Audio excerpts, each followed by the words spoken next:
Good evening. This is the SITREP, where we offer insightful commentary on current affairs. On this episode, we're discussing arms flow into the country, smuggling, if you may call it. Recently, the town of abudwaq has been in the news, and not for a very good reason. We're going to discuss that in a while. With me today is Samira Guide, Regional Security Analyst, currently Balqis Insight Senior Analyst, and former Head of Security Sector Reform Office of the Prime Minister. Did I get that right? Perfect. Good. And of course, Ali Halane, our resident analyst here, veteran journalist, former BBC, travel offset, a couple of other hats, of course. Samira, these weapons smuggled into the country, but apparently nobody's calling it smuggling. People are calling it, the government actually is calling it weapons belong to the businessmen. But then let's get to what we know so far. Weapons got into the country through Ethiopian border. The government says they had the use of that, sent security officers, escorted, took over the weapons, escorted, and then clan militia ambushed, intercepted, ambushed, and now weapons got into the hands of clan militia. And then all of a sudden, they're all over social media. Kids with guns, scary images, women with rifles, ammunition everywhere, people actually making fun of it across social media. But then,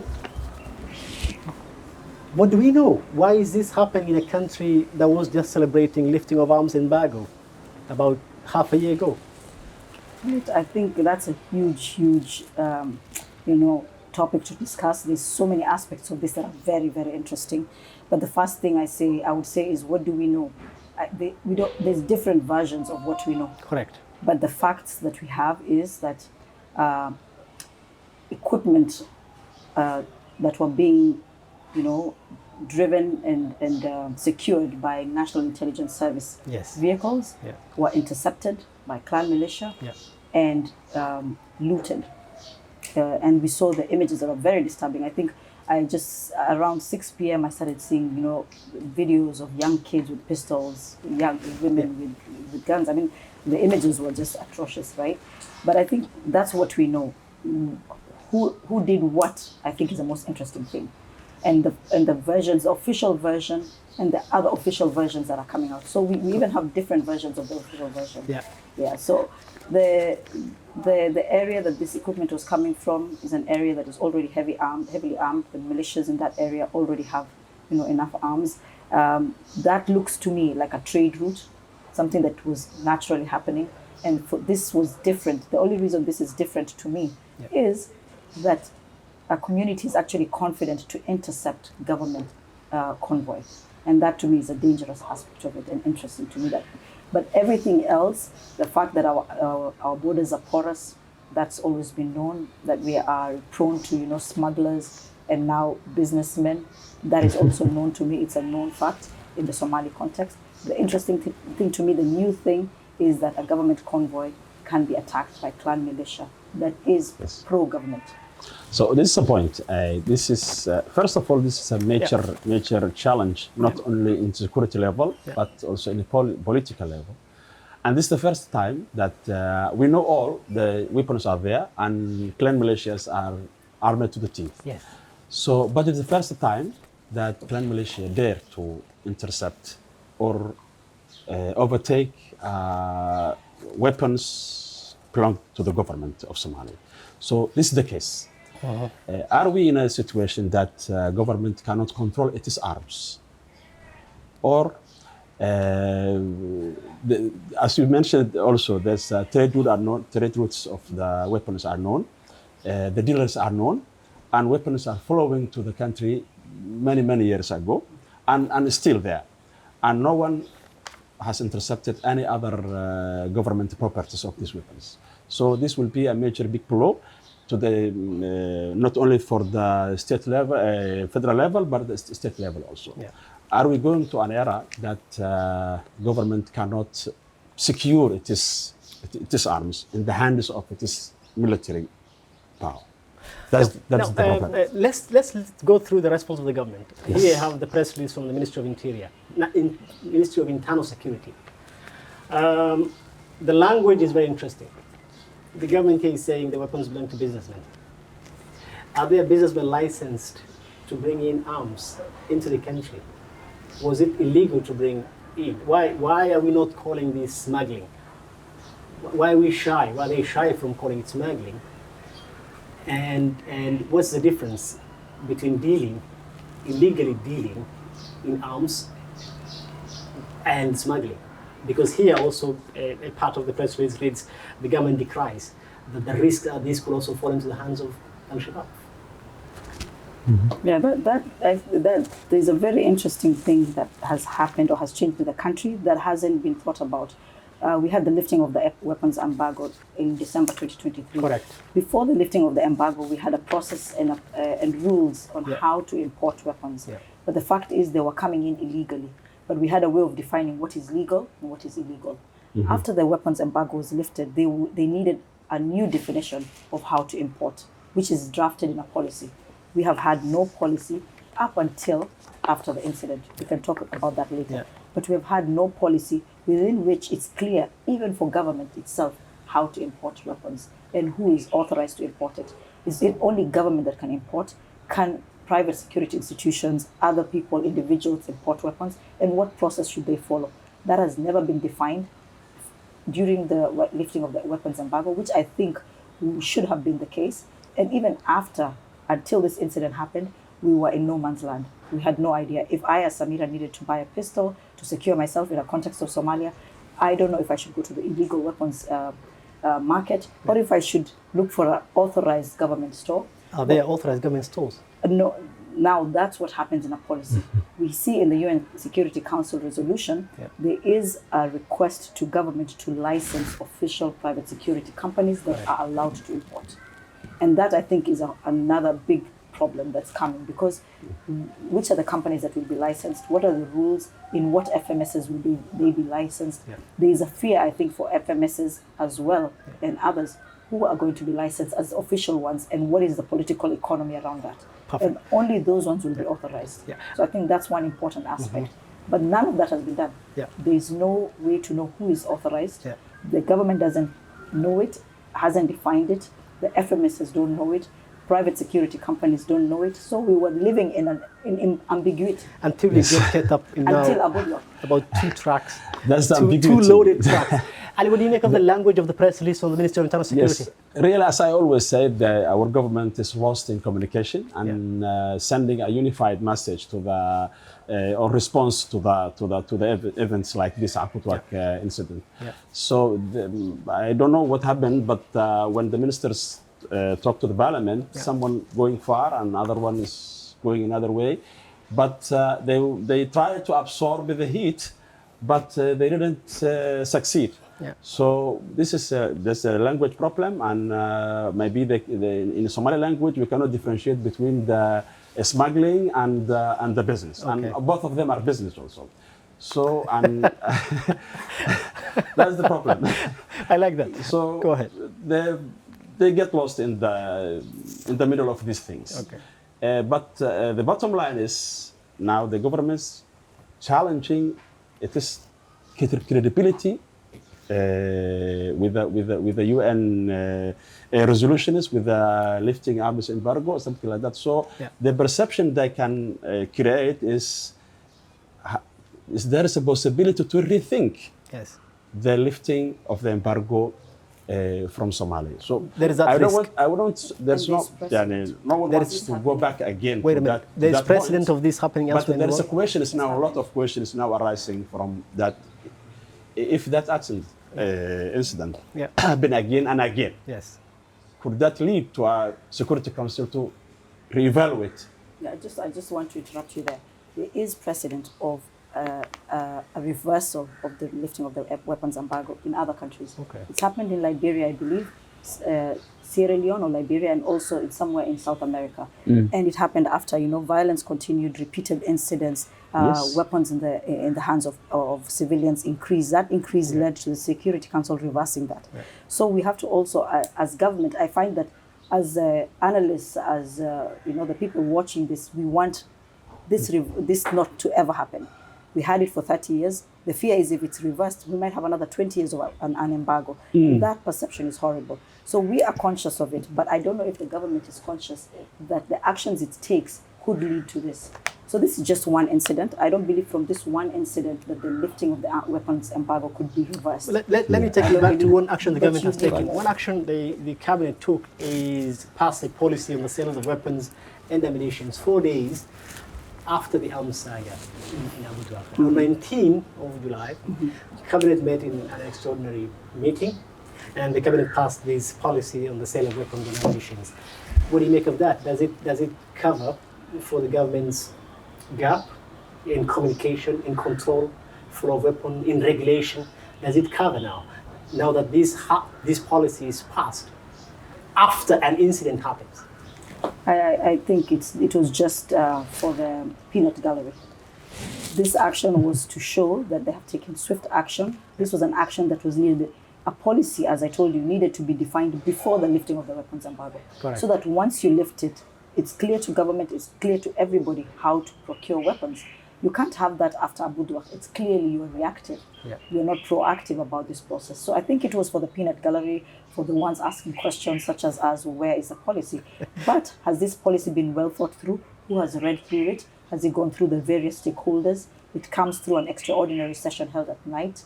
Are the FMSs who are key stakeholders aware of the contents of that policy? Yeah. So there's so much more to say, but I'm definitely not convinced that that was well thought through. It was a response to the outcry. Do you think the abudwaq incident was one-off? Are there risks that there may have been other incidents of arms smuggling into the country, especially after the lifting of the arms embargo? Really, if we study the case of abudwaq, the abudwaq, it could happen again and again. I'm also asking, but are there risks? We're not saying there confirmation, yes. But could there be risk that it may have happened before, and that abudwaq was the only one that came to light? Let me put it another way. Okay. Always, as Samira mentioned, that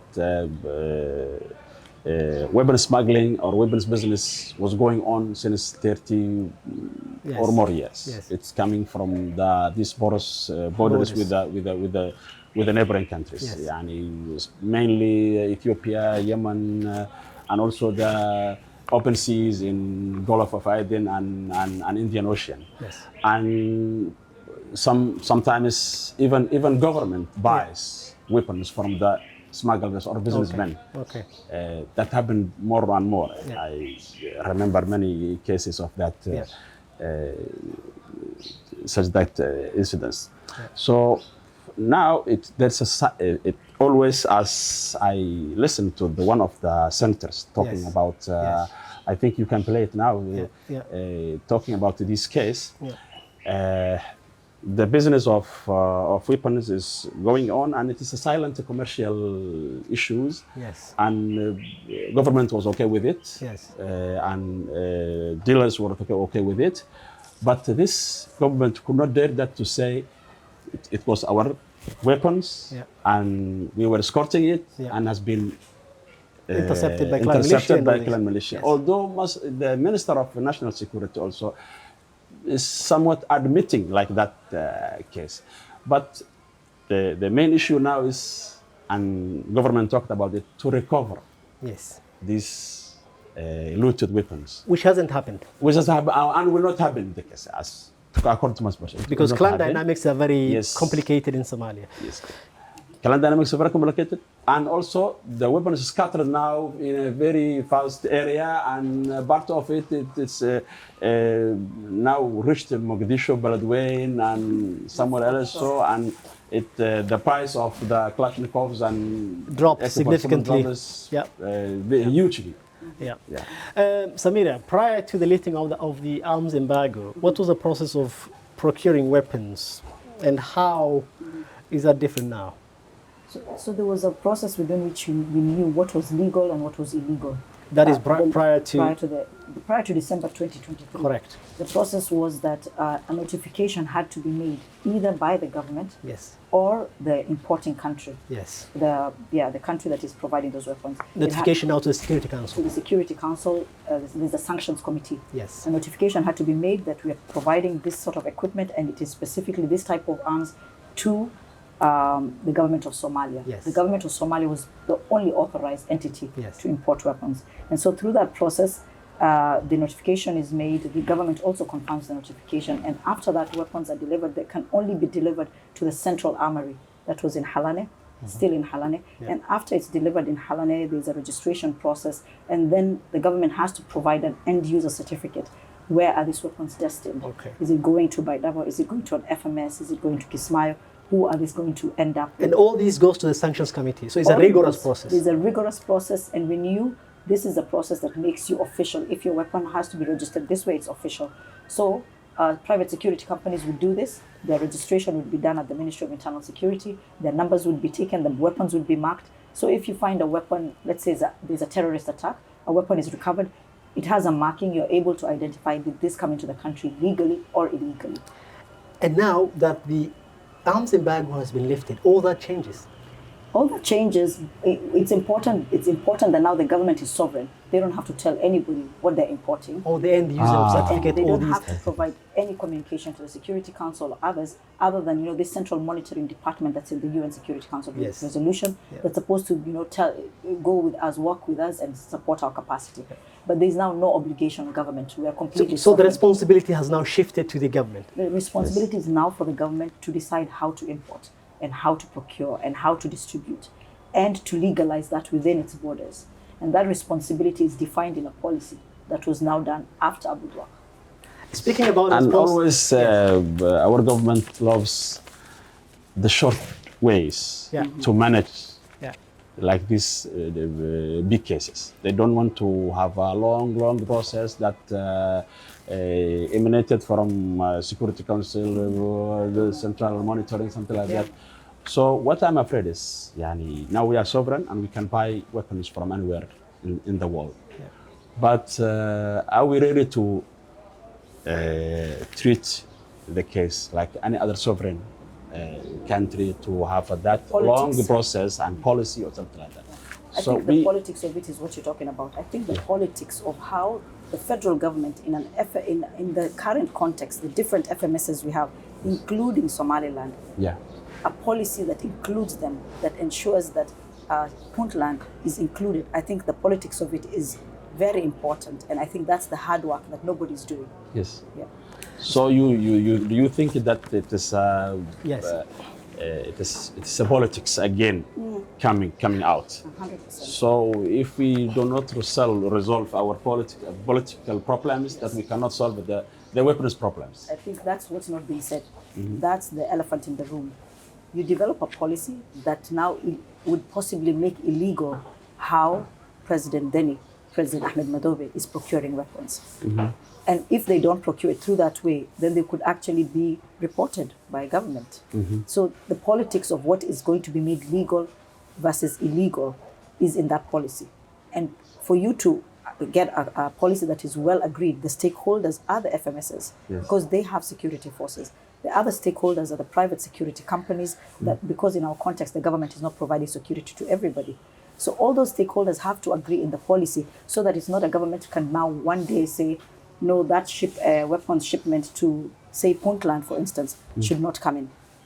And inform the international community and inform the Security Council and report an entity, part of Somalia, as to having something illegal. So that's the elephant in the room, that I think in that detail, the government should be focused and should work proactively to engage so that it's not a political issue, it becomes a technical issue. Yes. But once I think Ahmed Madobe or President Deni is aware, or anybody else. Imagine if they're aware that the government can make their weapons importing illegal through a process. Speaking about responsibility, I think this government has taken responsibility in that they passed the blame to the former government with regard to the weapons cache that is missing in abudwaq. Responding to questions of the floor of the Senate, the Minister of Interior, Ali Hosh, actually says the weapons belong to the former administration and not this administration. And that the weapons just roamed around places in That's Ethiopia, also big ambiguity, before finding their way into the country by way of businessmen smuggling into the country.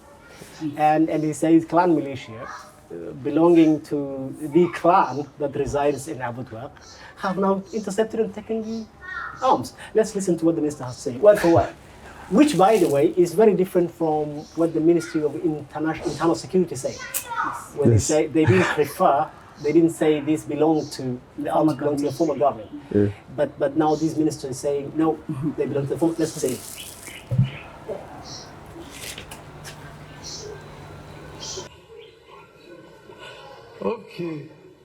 Okay, horta dad Soomaaliyeed baa waday. Deegaamada laga soo galay dadkii ahaabaa waday. Annagu saanu ku hayno xogta. Hubkaas markii hore wuxuu oolaa dawladda Itoobiya meelaha ugu sugaysan gobolka eriyadaas horta hubkaas oolaa. Dawladda hore baana keentay. intii ka dambeysay halkaas ku meeraysanay oolaa. ka bacdina waxaa nagu maqaalaa qolooyin ganacsatada ka soo qaaday. kadibna dawladdu way ka war heshay cid bay u didhay ciidamay u didhay ciidamadiina ciidamo kale oo ciidamo beeleeda ka dul yimid waa la isdagaalay birtaa la iska aslay waa la kala tabaroonaaday waa la qaatay hubkii waxaa la qaatay hebel ma oran karo hadda Samira, the minister is actually dramatizing this. Yeah, but what's funny is first, he doesn't mention NISA forces escorting this. Which is embarrassing to say that we were defeated. The government forces were defeated. Yes. So he actually said Birta ala kala asle. Which means what, Ali? He says actually people fought and there was blood that was spilled. There was a big fighting and the government forces defeated. Yeah, that is quite embarrassing. But the other thing is, he's laughing about it as well. He might be implying that the former administration, the weapons belong to former administration, and they sold it to businessmen or something like that. He might implying like that. But what is funny here is there's a lot of ambiguities in the speech of the minister. I mean Ali Horst, the Minister of Interior. He might imply that this weapons belong to the former administration. Yes. And might be they sold it to a businessman. That's what he wanted to imply. Yes. But what is a funny thing here is no country blaming other. Yes. Somalia, when Somalia is not blaming Ethiopia, Ethiopia is not blaming Somalia. Blaming Somalia. Yes. So there is something missing here. Correct. If those weapons are roaming for years in inside Ethiopia, in Gode, in the few areas as the minister mentioned, something like that, who was responsible to keep them stores? Yes. And who was responsible to take it, move them from the store until we reach the point of abudwaq. Correct. This is something, I can't. And I think, Samira, you mentioned the minister has not mentioned NISA officers that were escorting these 2 trucks of loaded weapons and ammunition. Exactly. He's alluding to business people bringing something in and then that being accosted. He's not mentioning the government aspect of it. So in that sense, that's the mismatch of the stories. Yeah. Which is it? But then it sounds to me like a likely story, but because of the time that has passed, did this come out from investigation? What's strange is that for 2 years since the previous government went and a handover was done, the equipment that was purchased, hopefully officially, did not pass through from government to government, had to be given from government to someone else. I mean, to businessmen. It sounds like a likely story. The other thing important is the case of Galmudug. Yes. We know Ethiopia and Somalia share a long border. But the case of Galmudug also is, it has many things to do with this weapons. Okay. You know, the Galmudug state is the only state that weapons has many significant on it. Even the former election in Galmudug, weapons were there. So all of the candidates and for the parliament or for the state presidency, they were using the maneuver of the weapons just to exert themselves. Yes. So now we are witnessing the same case. Senator Abdi Ahmed, all the candidates must have heavy weaponry just to and now Ali, it gets more interesting because Senator Abdi Ahmed from Galmudug has also added his voice to this, and he offers actually some sort of clarification. Let's listen. It's also interesting that this senator is from Galmudug. From them, yes. That we just mentioned. hubka waxaad caddaysay in dowladdu hore lahayd waa fiicanta hub dowladdii hore laheeday yaa awood u leh inuu soo qaato xaggay ka soo gelayaan dadka mar walba la sheegaa oo la leeyahay ganacsataa hub kale xaggay ka soo gelayaan waxaan hubaa inaan ganacsato hubkaas lahayn hubkaas dowladdii horaa laheeday dowlad kaleana kala soo wareegtay waxayna ku caddahay anigu businessyadana waa aqaanaa businessaan ba ahaa jira markayga hore saas dadka business gareeya ah dulli maba u ahaba hubku dalka waa soo galaa gees kastuu ka soo galaa yamanba ugu xoog badnaatee ganacsataana la timaada weligiin ma maqasheen hub la qabtoo ganacsata leedahay oo baawur lagala dega ma maqasheen maba dhici karta waa ka xirfad badan yihiin intaas qoriga soo socdo bisu ku imaan suu kan labada dhuumood leh oo suu binti tiraan la yiraahdo ayadoo la wada hadda lagu keenaa aqalkaana la dhex keeni karaa hadda hadii loo baahan intaas ganacsatadu waa ka xirfad badan tahay hubka dowladda leh horaa laheeday tan dambaana kala soo wareegtay ayagaana laga dhacay intaas waxba idinka dhibi maysaa si furan u dhah. He makes valid points, no? It's very, very interesting. Yes. I think he's now saying, businessmen are smarter than that. Yes. They know how to deliver smuggled weapons, and they would never be caught in such an incident. And he's calling upon the government to take responsibility and say if the weapons are procured by the former administration, it means they can only be taken over by the administration. Yes. So he's actually offering some clarity here. Yes, it's clear always. If you follow the trade in weapons in Somalia in the last 30, 40 years, something like that. There was no single case which happened like this scenario. Of businessmen involved in smuggling. Tribe, trans-clan, and you can move weapons in Somalia all the way from 2,000 kilometers. And that's I think that's what the senator is saying. The senator is saying if the weapons belong to the men, to businessmen, he said businessmen are shrewd and they're very smart. And he's actually saying they could bring it into the floor of his house and detect it. And he's right. And he's right. Matter of fact. Actually, the costs that I'm hearing this shipment could have cost is between 2.5 to 5 million. So that's a huge that's loss a huge amount of money for any businessman. Yes. And the way, from my understanding of how AS also gets its weapons, it pays on delivery. So that's a loss a businessman has to take, a smuggler has to take. And that kind of loss I don't think has ever happened to any smuggler. That's pretty much what the senator is saying. Very smart. What next? From here, how do we move? This is a Senate calling to account the ministers, and they are conflicting reports from the ministers. And at one point, I think the Minister of Interior was also joined. This was a joint ministry, Ministry of National Security and Ministry of Interior. At one point, in our recent history, they were joined as one ministry. Now, it's fair to say these are sister ministries, but the two ministers, one has issued a statement, the other one has said something totally very different, responding to questions at the floor of the Senate. But what I'm trying to understand is the context within which the Minister of Interior was speaking. Was he defending government?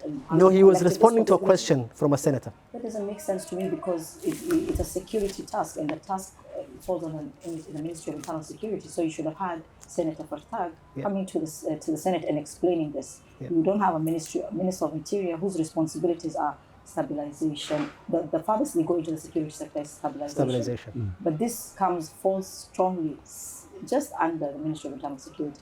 So I think he was speaking I think it should have been collective responsibility, answering questions that fall under another ministry. That's the only logical reason. Should we even be doing that? Or maybe they will summon the Minister of Internal Security. No, but now he has a lot of damage control to do. So we hear a different version of. He can't reverse this though. No, the other issue that we haven't spoken about is where is the Parliament? Parliament should have at first. The lower house. The lower house should have called the Minister of Defense, Minister of Internal Security, police forces, who is responsible for this kind of incident, should have been called for questions whether they were closed door, to show that they are also doing their job. So their oversight role as well. Ali, actually, then in response to the weapons issue, the government dispatched the Minister of Internal Security to abudwaq. Yes. It's fair to say he hails from the area.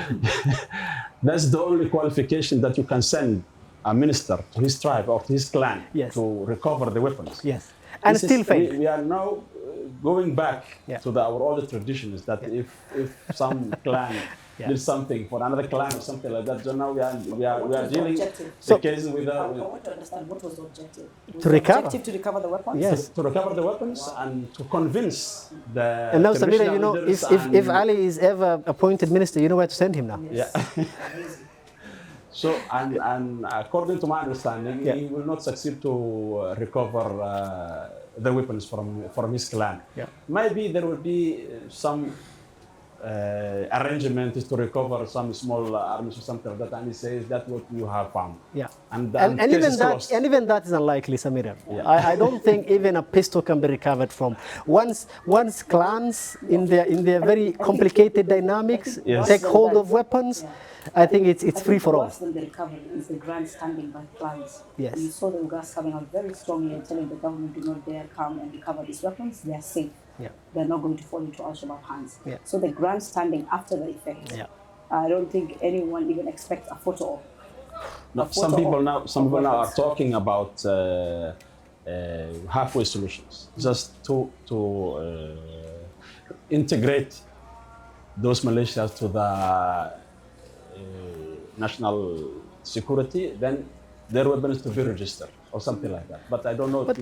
I don't think that will work. It's not that easy, Samira. No, it's not feasible. We have bloated security forces, so if we're going to integrate everyone who intercepts weapons, we are setting up a precedent that you should just intercept government weapons and get a government job with the security. I think that's the strategy. The government needs some unified action, very responsible, and they must work in a collective responsibility, just to find a policy or a way to handle the weapons, either weapons control or weapons smuggling or business or something like that. We must find a way to deal the business. The government has to find a way to make this policy on sale of weapons and ammunition to work. Yeah, they have but that will take a long time. No, before even implementing it, it has to be agreeable to all stakeholders. Yes. And I think that's the tall task. Yes, and also this will lead us the case of or the project of disarmament. How you if you control the arms, and the next level is to disarm. We are unable to control arms already, free flow of arms into the country. Yes. Disarmament is a whole different. I think on a whole different level. Disarmament is a long way off, but I think the first task is to identify who has what, and are they bringing it legally, and encourage people to bring it illegally. Because you want this clan militia to protect themselves against AS, to protect themselves against other clan militias. You want them, you need them. They're part of the security infrastructure. So you cannot make it illegal, but you have to make it in a way that eventually you're going towards disarmament in the future. But at this point, you're legalizing those who are protecting people. I think there's a lot of layers. There's reconciliation, stabilization. I think there's a lot of layers to this before we come to disarmament. There has to be reconciliation first, and then there has to be stabilization. And then the government has to offer services.